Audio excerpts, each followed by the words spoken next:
So ito yung part 2 ng pag-iikot sa Enchanted Kingdom. Pumila tayo dito sa Flying Fiesta.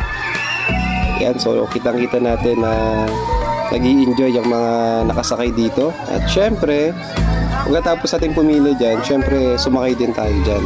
Yan, so pagkatapos naman sa Flying Fiesta, dito naman tayo sa car bump.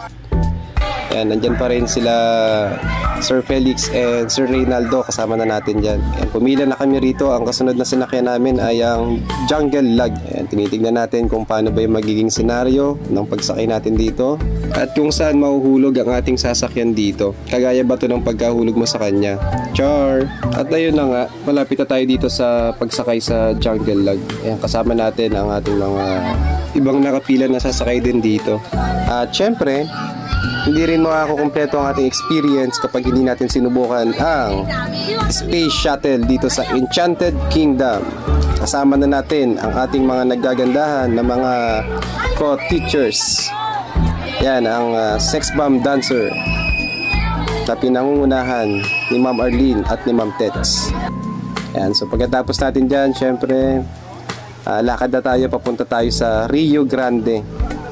Yan ang ating mga masiyahin, mga nagagandahan at mga nagagwapuhan na mga co-teachers sa ating paaralan.